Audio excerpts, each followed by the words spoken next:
Sa pag-trim ng mga laminates, okay gumamit ng flush trim bit. At kung wala ka nito, okay din gumamit ng guide block na i-attach mo lang sa router at i-align ang bearing guide sa cutter ng straight router bit. And it works katulad din ng mga flush trim router bits. Pero mas pinaka-okay kung gagawa tayo ng ganitong jig. Basically, gagamit tayo dito ng straight edge guide na kasama ding accessories ng mga routers. Yung ibang mga straight guide, may nakaabang na dito ng mga butas. Pero ito wala pa, kaya binutasan ko na lang para sa mga screws. And gumawa lang ako ng 1/2 by 8 inches na plyboard.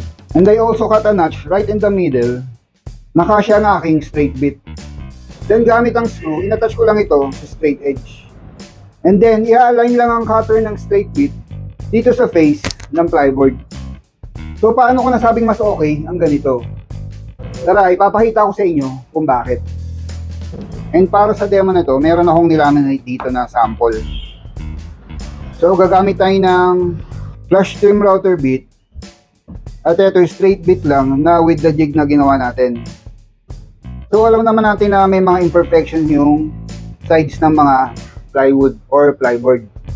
Now itong sample natin is exaggerated pa yung ginawa ko, no? Kasi ito lang yung mga imperfections niya. So pag flush trim router bit ng ginamit natin dito, kung ano yung profile ng dinaanan ng bearing, ganun din ang magiging cut niya sa laminate na ititrim mo. So pag natsyempohan na dumaan yung bearing sa mga imperfections ng mga plywood or plyboard, ganun din ang magiging korte niya. So ito para sa demo na to, exaggerated pa yung pagkasira ko ng mga sides para makita nyo yung magiging difference.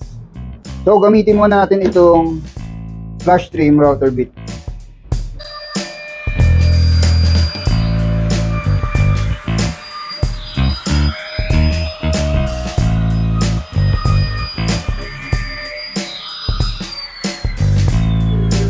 So as you can see, dahil nga maraming imperfections yung sides ng ating plywood, and ganoon din ang mangyayari sa ating laminate. So pag nilagay natin yung ating edge band, makikita nyo na bungi-bungi siya, no? Kitang-kita yung imperfections na sinundan ng ating bearing.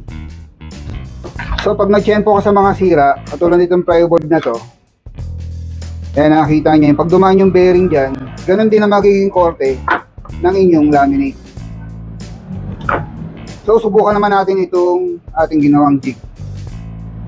So one more thing, sa pagkabit nito, kailangan medyo may space to dito. Huwag nakadikit sa base ng ating router. Kasi dyan papasok yung excess na laminate.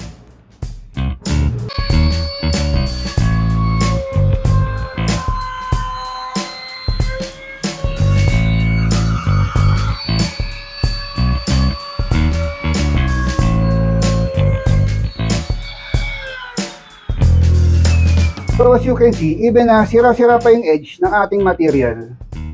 And makikita nyo dito sa kanyang laminate, yung trinim natin is pantay na pantay.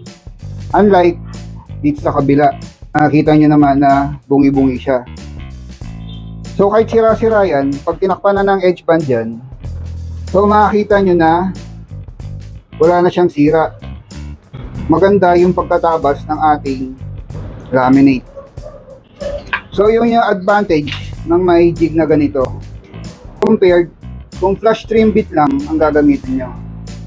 Pero may mauusay tayong mga kaibigan na kikil or file lang ang ginagamit.